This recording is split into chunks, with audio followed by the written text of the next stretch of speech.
सबको जय मसीह की। मैं पास्टर श्याम और आपका स्वागत है होप चैनल हिंदी में। साथ में मैं आपका स्वागत करता हूं इस साल के दूसरे त्रिमास में, और इस त्रिमास का ये अंतिम सबक स्कूल लेसन है। मेरे बहन भाइयों, आज हम देख रहे हैं इस पूरे अध्याय के अंदर कि किस तरीके से परमेश्वर महान विवाद के द्वारा हमसे बात करता है कि हम सब इस विवाद का हिस्सा हैं, और किस तरीके से परमेश्वर जो है हमें विजयी बनाना चाहता है। आज हम इस 13वें अध्याय के अंदर हैं, और 13वें अध्याय के अंदर इसका जो मुख्य शीर्षक है वो है परमेश्वर के प्रेम की विजय। आइए हम आज के लेसन को शुरुआत करेंगे, और आज के इसी अध्याय की शुरुआत के लिए, इसी अध्याय के ऊपर विचार विमर्श के लिए हमारे स्टूडियो में हमारे अतिथिगण हैं। आप सबका स्वागत है। सबको जय मसीह की। मेरा नाम है Shrimati Deepika. Praise the Lord. मेरा नाम है जयंत राजन। आप सभी को प्रभु यीशु मसीह के पवित्र मधुर नाम में जय मसीह की। मेरा नाम निरुपमा वॉर्ड है। मरनाथा। मेरा नाम पास्टर आर्डन वॉर्ड है। आइए हम सब आज के अध्याय को शुरुआत करेंगे और प्रार्थना में जाएंगे। हमारे सर्वशक्तिमान ईश्वर, हम आपका धन्यवादित हैं इन अच्छे पलों के लिए, और धन्यवादित हैं विशेष रूप से इन अच्छे अध्यायों के लिए जिसमें हम सीख रहे हैं प्रभु तेरे प्रेम के प्रति, और सीख रहे हैं उन वचनों के प्रति जिसके द्वारा हम उद्धार पाते हैं। प्रार्थना करते हैं हमें शिक्षा दे, ज्ञान और बुद्धि दे, ताकि हम तेरे प्रेम को और बारीकी से समझ सकें। प्रभु यीशु के नाम से मांगते हैं, आमीन। जिस तरीके से हम देख रहे हैं कि परमेश्वर ने पिछले 12 अध्यायों में हमसे बहुत अलग अलग तरीके से वचनों से बात करी है, और जिसका जो मुख्य शीर्षक रहा है वो है उद्धार, वो है प्रभु यीशु मसीह, वो है प्रभु यीशु मसीह का दूसरा आगमन। आज जो है हम इसी के ऊपर बात करने जा रहे हैं। आइए मेरे साथ निकालें एक बहुत ही खूबसूरत वचन जो इसका याद वचन भी है। हमें मिलता है प्रकाशित वाक्य और उसके 21वें अध्याय के 3 और 4 वचन में, जहां पर परमेश्वर का वचन यूं कहता है, फिर मैंने सिंहासन में से किसी को ऊंचे शब्द से यह कहते हुए सुना, देख परमेश्वर का डेरा मनुष्यों के बीच में है, वह उनके साथ डेरा करेगा और वह उसके लोग होंगे, और परमेश्वर आप उनके साथ रहेगा और उनका परमेश्वर होगा। वह उनकी आंखों से सब आंसू पोंछ डालेगा, और उसके बाद मृत्यु ना रहेगी, और ना शोक, ना विलाप, ना पीड़ाएं रहेंगी, पहली बातें जाती रहे। आमीन। ये वचन हमें देने वाले हैं खूब सारी ऊर्जा। ये वचन हमें देते हैं परमेश्वर की वो सामर्थ का एहसास दिलाते हैं, जिसमें परमेश्वर कहता है कि सारी बातों के अंत के बाद में परमेश्वर कहता है कि परमेश्वर का सिंहासन हमारे बीच में, उसका डेरा लग जाएगा। और उस समय कितनी खूबसूरत बात है कि जो प्रेम का कार्य परमेश्वर ने शुरू किया था उत्पत्ति 3:15 से, उसको आज से 2000 साल पहले पूरा किया प्रभु यीशु मसीह को इस धरती पर भेजकर। और हम उसी प्रेम के साथ देख रहे हैं जो इस अध्याय का जो एक शीर्षक भी है, जिसमें हम कहते हैं प्रेम, परमेश्वर के प्रेम की विजय। और उस प्रेम की विजय में यहां पर हम सब जितने भी बहन भाई हैं, हम उसमें शामिल हो जाते हैं जब हम उस परमेश्वर के प्रेम को बारीकी से जान लेते हैं और उसके साथ मिल जाते हैं। यहां पर हम देखते हैं वचन कहता है कि उस समय ना तो कोई पीड़ा होगी, ना दुख होगा, सारी बातें जो पुरानी बातें वो बीत जाएंगी। और यहां पर एक खूबसूरत जो वचन सामने आता है वो है कि ना ही मृत्यु होगी। मतलब परमेश्वर अमरता का है, और वो हमें क्या देना चाहता है? अमरता का फिर जामा पहनाना चाहता है, ताकि हम उस परमेश्वर के साथ जो है निवास करें। और ये एक जो मुसीबतें आएंगी उसके बीच में ये हमें एक बहुत ही बड़ी जो है आशा देता है। अगर हम भजन संहिता 91 पढ़ते हैं, वहां पर हम देखिए कि किस तरीके से परमेश्वर मुसीबतों में हमें आशा देने का एक अच्छा वादा करता है। तो आइए हम अपने लेसन में आगे जाएंगे, और मैं इस वक्त श्रीमती दीपिका जी के पास जाना चाहता हूँ। क्या कहता है परमेश्वर का वचन? पास्टर जी, आपने बहुत अच्छा बताया कि कैसे हम उस महान आशा में बढ़कर परमेश्वर के काम को पूरा कर सकते हैं। आज हम सोमवार के विषय में देखेंगे प्रिय दर्शकों कि परमेश्वर का वचन हमें क्या सिखाने जा रहा है। यीशु के जल्द आने की आशा।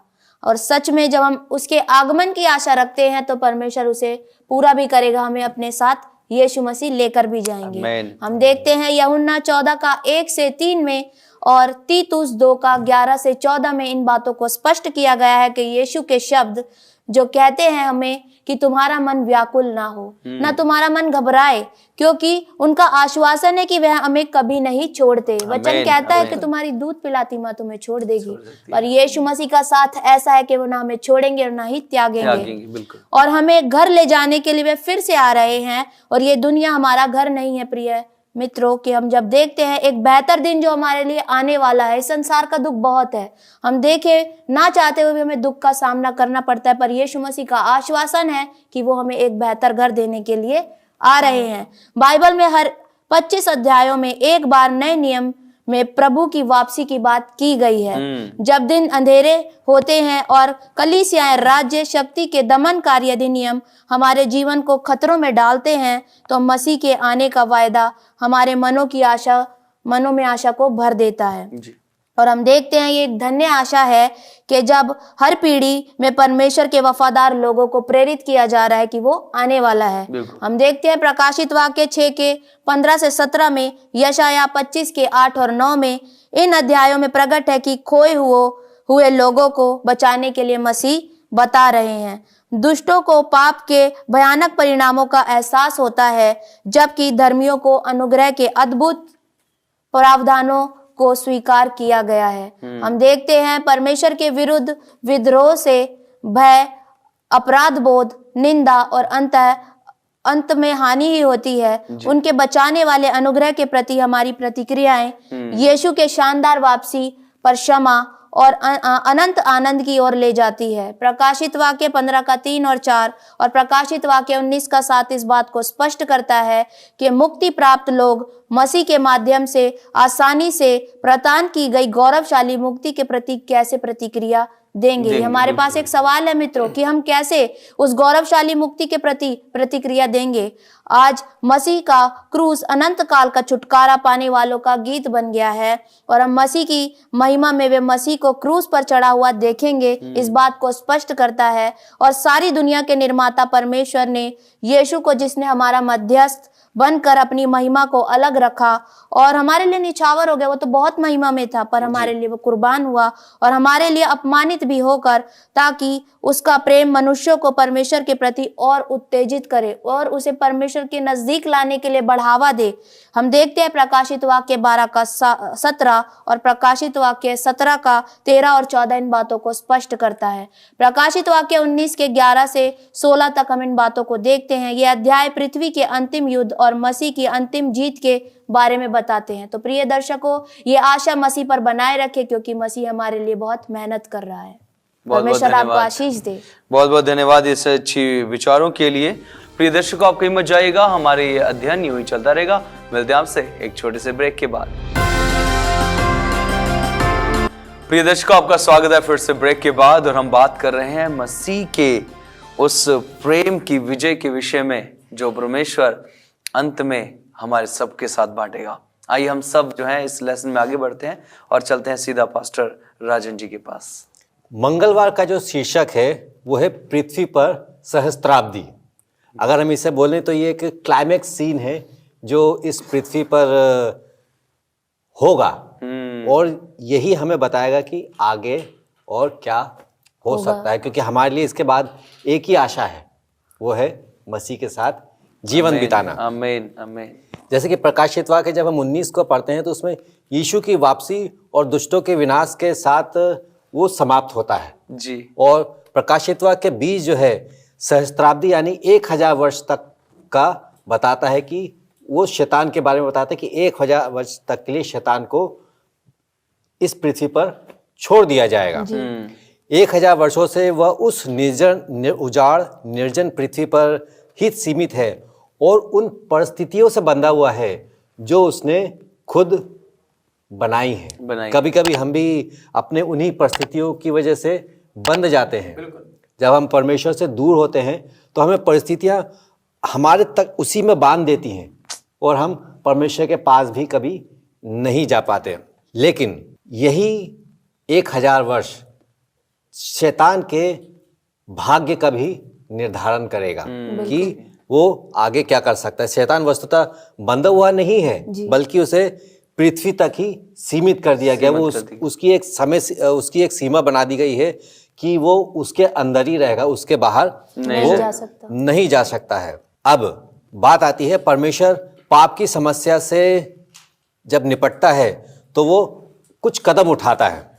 परमेश्वर 3 तरीके उसका ले सकता है। जैसे सबसे पहला, वह समस्त मानवता को बचाने के लिए अपने असीम प्रेम और उत्कृष्ट इच्छा और अथक प्रयासों को प्रकट करता है। जैसे कि हम उत्पत्ति 3:15 से ही देखते हुए आ रहे हैं और रेवलेशन तक अगर हम देखें तो उसमें परमेश्वर की इच्छा ही बताई जा रही है कि उसकी इच्छा क्या है और वो उद्धार के लिए क्या करना चाहता है।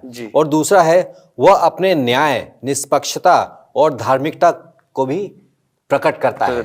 हमने जैसे न्याय के बारे में पढ़ा तो न्याय वही बताता है कि वो किसी के प्रति पक्षपात नहीं करता, बल्कि वो हमारे हर कदम, हर एक्टिविटी का हिसाब लेगा। हम चाहे अच्छा बोलें, बुरा बोलें, अच्छा करें, बुरा करें, उन सब का वो हिसाब लेगा। और तीसरा है, वह ब्रह्मांड को पाप और विद्रोह के अंतिम परिणामों को देखने की भी अनुमति देता है। हम ये देख सकते हैं कि पाप के जो परिणाम होंगे वो कैसे होंगे, और यही सहस्त्राब्दी हमें बताएगी कि हम किसकी तरफ हैं। किसकी तरफ है? बिल्कुल बिल्कुल। जैसे कि हमने आराधना के ऊपर भी देखा तो ये हमें वही बताता है कि हम हैं किसकी तरफ। किसकी तरफ? बिल्कुल। हम खुद से प्यार करते हैं कि नहीं करते हैं। अगर हम खुद से प्यार करते हैं तो परमेश्वर के साथ जाएंगे, और अगर खुद से प्यार नहीं करते हैं तो फिर उसके परिणाम काफी गंभीर हो सकते हैं। जी बिल्कुल बिल्कुल बिल्कुल बिल्कुल। बहुत बहुत धन्यवाद पास्टर जी आपके विचारों का। सिस्टर निरुपमा, अब अगर हम इन बातों पे अगर ध्यान देते हैं, जिस तरीके से पादरी साहब ने बताया, बहन दीपिका ने बताया, और हम एक अंतिम चरण में आ पहुंचे हैं। अब हम यहाँ पे महान विवाद के बारे में हमने पूरी लेसन स्टडी में वाद विवाद किया, एक दूसरे के विचारों को जाना, समझा, परखा। लेकिन यहाँ पे जब हम बात करते हैं तो यहाँ पे बहुत अच्छी तरीके से बताया जाता है, बुधवार के जो पाठ में हमें सिखाया जाता है सहस्त्राब्दी में न्याय। अब जब हम एक पिक्चर देखते हैं तो आखिरी में उसका क्लाइमैक्स होता है, जिस तरीके से पादरी साहब ने बताया। और अगर बच्चों की बात करते हैं तो वो अपनी परीक्षाओं के लिए क्या करते हैं? तैयारी करते हैं, मेहनत करते हैं, उसके बाद उनको क्या मिलता है? परिणाम मिलता है। तो अब हम उस कगार पे खड़े हुए हैं जहाँ पे अब हमारे परिणाम का क्या है, हमारे सामने अवसर प्रदान है कि अब हमें परिणाम मिलने वाला है। यहाँ पे भी जिस तरीके से पादरी साहब ने 1000 वर्ष के बारे में बताया, जो कि हमें प्रकाशित वाक्य उसका 20वें अध्याय में मिलता है, यहाँ बहुत अच्छी तरीके से बात बताई जा रही है कि अब आखिरी में क्या होने वाला है? परमेश्वर के प्रेम की विजय होने वाली है। और यहाँ पे अगर देखते हैं, शैतान को 1000 साल के लिए छोड़ तो दिया जाएगा, लेकिन अगर हम इस बात पे ध्यान दें, क्या परमेश्वर की भी कितनी दया है। अगर हम दया की बात करते हैं तो यहाँ पे भी परमेश्वर की जो दया, अगर हम उसको देखते हैं कि वो हमारे लिए कितना उत्सुक है हमें बचाने के लिए कि वो हमें अवसर प्रदान करता है कि जो भी हमने किया आज हमें वो परिणाम मिलने वाला है। बिल्कुल। यहाँ पे बहुत अच्छी तरीके से बताया जाता है कि जो अंतिम प्रयास परमेश्वर का है, जो हमें बचाने के लिए, उसके लिए परमेश्वर ने अपनी दया को वहां पे दिखाया है। आमीन। लेकिन यहाँ पे अगर बात करते हैं अंतिम निर्णय के समय की, तो यहाँ पे भी ये निर्भर करता है कि आज हमने भी किस तरीके से अपनी जिंदगी में उस विजय के लिए तैयारी की है। वह शैतान को तो छोड़ दिया गया, लेकिन आज हमारे पास भी ये आशा है, ये उम्मीद है कि जब प्रभु यीशु मसीह का दोबारा आगमन होगा तब हम भी क्या किए जाएंगे? उनके साथ उठा लिए जाएंगे। तो इस बात पे भी यहाँ देखना है कि ईश्वर, हमारा परमेश्वर कितने धैर्य और दया करने वाला है, और वो सभी को पश्चाताप करने का मौका देता है। और पश्चाताप आज बहुत जरूरी है, जो उसने एक मौका शैतान को भी दिया, जो आज हमारे पास भी है।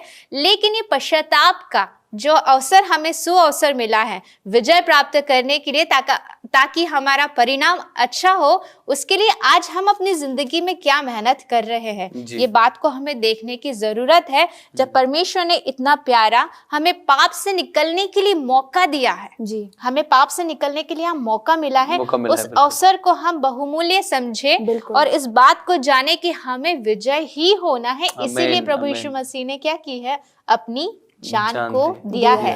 तो निर्णय प्रियो हमारे हाथों में है कि आज हम पश्चाताप करके सही कर्मों के द्वारा, आज जब परमेश्वर हम पे दया और मौका देता है तो हम क्या उसका सदुपयोग कर रहे हैं। तो यह आज हमारे लिए बहुत बड़ा प्रश्न है। बहुत बहुत धन्यवाद सिस्टर निरुपमा आपके इन अच्छे विचारों के लिए। और सच में हम देखते हैं यहाँ पर कि प्रभु यीशु मसीह उस अंत के समय में खड़ा होगा और हाथ फैलाएगा और हम सब उसके साथ जाएंगे, और वो सहस्त्र शताब्दी की जो घटनाएं हैं उसमें हम सब प्रवेश करके देखेंगे हम उस क्लाइमेक्स को कि क्या हो रहा है, जितनों ने परमेश्वर के वचनों को माना उनके साथ और जितनों ने नहीं माना उनके साथ। परमेश्वर आपको आशीष दे। प्रिय दर्शक, आपको ही मजा आएगा। ये समय है एक ब्रेक का, ब्रेक के बाद मिलते हैं आपसे। प्रिय दर्शक, आपका स्वागत है। ब्रेक के बाद हम बात कर रहे हैं महान विवाद के आखिरी इस अध्याय की, जो हम इस त्रिमास के अंदर पढ़ रहे हैं। और हमने देखा इस साइबर स्कूल के अध्ययन के अंदर बहुत सारी गुण बातों को। आइए हम अपनी चर्चा में आगे बढ़ते हैं और चलते हैं पास्टर आर्डनवार जी के पास। थैंक यू पास्टर जी। और सही में गुरुवार का जो है अब हम देख रहे हैं 13वां अध्याय है, और गुरुवार का जो है हम जानते हैं अंत का, हम ऑलमोस्ट अब महान विवाद को समाप्त करने जा रहे हैं। और अंत में भी जो है बहुत अच्छा इसका इस बार का जो पार्ट दिया हुआ है, 2 अनंत काल। और मेरे प्रिय जो है जब हम इसके बारे में बात कर रहे हैं 2 अनंत काल, तो यहाँ ऐसी कौन सी 2 चीजें हैं जो अनंत काल की हैं। तो आइए जो है उसमें जाने के पहले एक प्रश्न जो है यहाँ पे हम देखना चाहेंगे, क्योंकि अभी तक जो है हम देखते आ रहे थे किस तरह से शैतान को जो है छोड़ दिया जाएगा, धर्मी लोगों का क्या होगा और अधर्मी लोगों का क्या होगा। क्योंकि अब तक हम देख रहे हैं परमेश्वर प्रेमी है, वो अपने बच्चों को समय देता है ना, वक्त देता है, ताकि वो अपने आप को सुधार लें, अपना पश्चाताप पापों से जो है वो पश्चाताप कर लें। तो यहाँ पे हम देखते हैं एक वचन में आपके सामने पढ़ना चाहूंगा। उसके पहले जो प्रश्न ये है कि क्या अधर्मी लोगों का फिर से पुनरुत्थान होगा। तो यहाँ पे एक बहुत अच्छा वचन जो मैं पढ़ना चाहूंगा, 2 कुरिन्थियों की पुस्तक जो है, अगर हम उसमें पढ़ते हैं उसका 5वां अध्याय और उसका 10वां वचन।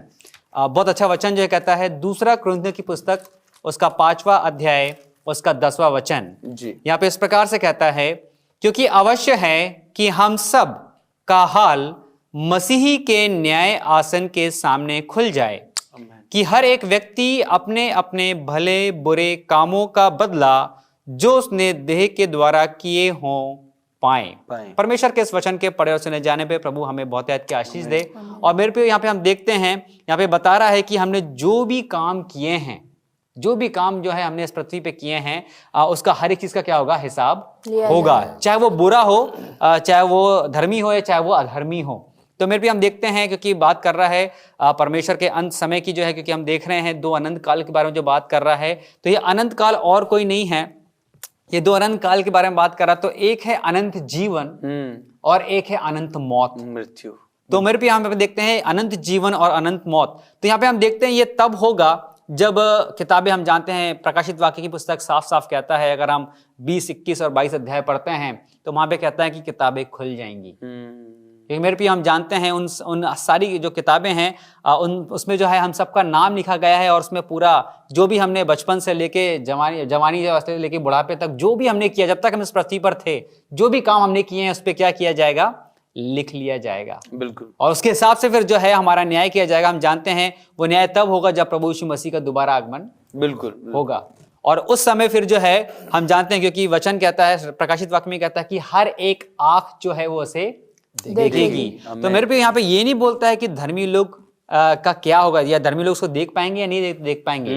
तो यहाँ पे मेरे पे मैं इस बिंदु को जो है आपके सामने रखना चाहता हूँ, ये बहुत क्लियर आपके सामने करना चाहता हूं। अगर आप प्रकाशित वाक्य की पुस्तक में हम देखें तो यहाँ पे एक साफ साफ जो कहता है कि जो दुष्ट लोग हैं, बोलना चाहिए कि वो लोग भी जो है प्रभु यीशु मसीह को बादलों पे आते देखेंगे, क्योंकि परमेश्वर का वचन कहता है कि हर एक आंख जो है वो उसे देखेगी। और फिर मेरे पे हम जानते हैं जो न्याय का समय हम जो बात करते हुए आ रहे हैं महान विवाद में कि किस तरह का न्याय जो है वो होगा, तो मेरे पे वो समय जो है बहुत ही कई लोगों के लिए बहुत खुशी की बात होगी, जो कि धर्मी लोग होंगे, और कई लोगों के लिए जो बहुत दुख या परेशानी या या ताड़ना की बात होगी, जिन्होंने परमेश्वर की आज्ञा का पालन नहीं किया, समय रहते उन्होंने उसका पालन नहीं किया। तो मेरे पे यहाँ पे हम ध्यान रखें तो अंत में जो है ये दो चीजें ही वास करेगी, एक है अनंत जीवन और दूसरा है अनंत मौत। तो मेरे पे प्रश्न आप तक छोड़ता हूं कि अब जो समय परमेश्वर ने आपको मुझको दिया है, हम कितना परमेश्वर के समय परमेश्वर के साथ जो है बिताते हैं, और हमें क्योंकि निर्णय हमारे हाथ में है, मुझे अनंत जीवन चाहिए या मुझे अनंत मौत चाहिए। बिल्कुल बिल्कुल बिल्कुल। बहुत बहुत धन्यवाद पास्टर जी इन अच्छे वचनों के लिए। सच में ये दो अनंत काल की चीजें हैं, अनंत मृत्यु और अनंत जीवन। जी। यहाँ पर मैं पास्टर जी राजन जी आपके पास आना चाहता हूँ, एक सवाल पूछना चाहता हूँ कि अंतिम समय का जो निर्णय है वो परमेश्वर के प्रेम को कैसे बताता है? देखिए, अंतिम समय का निर्णय, या दूसरे शब्दों में कहें न्याय का दिन, जी, न्याय का दिन परमेश्वर के प्रेम को ही बताता है। जी। क्यों? क्योंकि उसका प्रेम ही है जो उसने अभी तक धीरज बनाए रखा है। बिल्कुल बिल्कुल बिल्कुल। नहीं तो जब पाप होता है तभी उसका सजा भी सुनाई जाती है, लेकिन उसका प्रेम ही है जो उसने अभी तक हम सबको धीरज रखा है, हमें बरकरार रखा है। और अगर हम नहमीया के पुस्तक उसका 1:9 में पढ़ें तो उसमें लिखा हुआ है, यदि तुम मेरी ओर फिरो और मेरी आज्ञाएं मानो और उन पर चलो, तो चाहे तुम में से निकाले हुए लोग आकाश के छोर में भी हों, तो भी मैं उन्हें वहां से इकट्ठा करके उस स्थान में पहुंचाऊंगा जिसे मैंने अपने नाम के निवास के लिए चुन लिया है। बिल्कुल। यहाँ पे एक चीज और आती है, परमेश्वर का आज्ञा अगर हम देखें तो हमें बताता है कि वो क्या है, परमेश्वर का चरित्र है। और 10 आज्ञा हमें दी भी इसलिए हैं ताकि हम भी उसी के चरित्र में ढल जाएं। बिल्कुल। और परमेश्वर ने हमें बनाया भी अपने स्वरूप में ही है, बिल्कुल। लेकिन हमारा चरित्र जो है उससे बदल गया, और वो चाहता है कि दोबारा हम उसी में आ जाएं, उसी के चरित्र में आ जाएं। जी, वो हमें इसलिए इतना, न्याय का जो समय है वो हमारे लिए इसलिए महत्वपूर्ण है क्योंकि वो चाहता है कि हम उसके चरित्र में एक हो जाएं। बहुत बहुत धन्यवाद। यहाँ पर हम देखते हैं कि किस तरीके से जो परमेश्वर है वो उस निर्णय के समय, उस न्याय के समय प्रेम को पहले देखेगा। लेकिन अगर देखा जाए तो हम सबके लिए एक जिस तरीके से वचन आपने पढ़ा था कि परमेश्वर जो है जब हमारा न्याय होगा, हर एक के कामों के अनुसार जो है न्याय लेगा। इसलिए आज जो जिस तरीके से आपने ये सवाल दिया है हम सबको कि चुनाव हमारा है, हम किसको चुनते हैं, आज ये चुनाव हम सबके पास है। आइए हम सब मिलकर आज जो है परमेश्वर को चुने ताकि उस अनंत जीवन के भागी हो सके। मैं धन्यवादित हूँ आप सबका हमारे साथ जुड़ने के लिए। आइए हम सब आज के इस सैबत स्कूल अध्ययन के अंत में जाएंगे और मैं निवेदन करूंगा श्रीमती दीपिका जी से कि प्रार्थना में अगुवाई करें। आइए हम सब प्रार्थना करेंगे। धन्यवाद स्वर्गीय पिता आपके इन अच्छे वचनों के लिए, जिन सब से प्रभु अब्बा हमने बहुत ज्ञान की बातों को सीखा है पिता, और हमारे श्रोतागण, हमारे दर्शकों ने भी पिताजी आपकी गहरी गुण बातों पर मनन किया है पिताजी। हम आपकी दया को हम सब के जीवनों पर चाहते हैं कि पिता आपकी और गहराइयां हम पर प्रकट हों और आपके आने के लिए प्रभु जी हम सब तैयार पाए जाएं। और जब आप आए तो हम में से एक भी न छूटे, और सब एक भी ना छूटने के साथ साथ एक एक प्रभु जी आपकी आज्ञाओं पे चलते हुए आपके साथ वहां जाने पाए जो जगह आप हमारे लिए तैयार कर रहे हैं। हम आपका धन्यवाद करते हैं तमाम आशीषों के लिए, और आज के इस अध्ययन पर आपकी बरकत को चाहते हुए इस प्रार्थना को यीशु मसीह के नाम से मांगते हैं, आमीन। बहुत बहुत धन्यवाद प्रार्थना के लिए, और बहुत बहुत धन्यवाद आपका हमारे साथ स्टूडियो में जुड़ने के लिए।